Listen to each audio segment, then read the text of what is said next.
যুদ্ধ কি আসলেই শেষ হয়ে গেছে, নাকি এটা কেবলই এক বড় ঝড়ের আগের সাময়িক নীরবতা? 2025 সালের সেই ভয়াবহ স্মৃতি কি আবার ফিরে আসছে? দক্ষিণ এশিয়ার ভূরাজনীতিতে আবারও এক চরম উত্তেজনার পারদ চড়তে শুরু করেছে। ভারতের সশস্ত্র বাহিনী সাফ জানিয়ে দিয়েছে, প্রয়োজন হলে তারা যে কোনো মুহূর্তে অপারেশন সিঁদুরের পরবর্তী ধাপ অর্থাৎ অপারেশন সিঁদুর 2.0 শুরু করতে সম্পূর্ণ প্রস্তুত। আর এই ঘোষণা কোনো সাধারণ সূত্র থেকে আসেনি।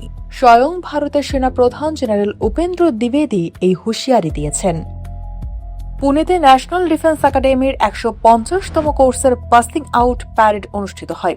সেখানে সাংবাদিকদের মুখোমুখি হয়ে জেনারেল দ্বিবেদী ভারতের বর্তমান সামরিক অবস্থান স্পষ্ট করেন।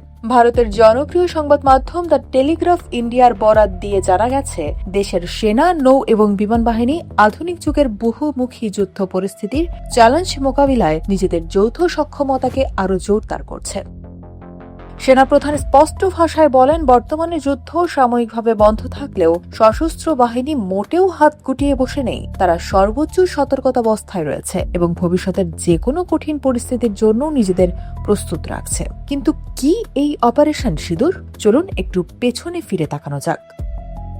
2025 সালের এপ্রিল মাসে ভারতের পাহলগ্রামে একটি ভয়াবহ সন্ত্রাসী হামলায় 26 জন নিরপরাধ মানুষ প্রাণ হারান। এই কাপুরুষোচিত হামলার জবাব দিতে ভারত আর দেরি করেনি। ওই বছরের মে মাসে পাকিস্তানের সন্ত্রাসী অবকাঠামোকে গুড়িয়ে দিতে ভারত শুরু করে এক বিশাল সামরিক অভিযান, যার নাম দেওয়া হয়েছিল অপারেশন সিঁদুর। সেনাপ্রধানের মতে সেই অপারেশন এখনো পুরোপুরি শেষ হয়ে যায়নি, বরং তা চলমান রয়েছে। তবে বর্তমানে পরিস্থিতি সাময়িকভাবে শান্ত আছে মাত্র। গত বছরের সেই অপারেশন থেকে ভারতীয় বাহিনী কি শিক্ষা পেল?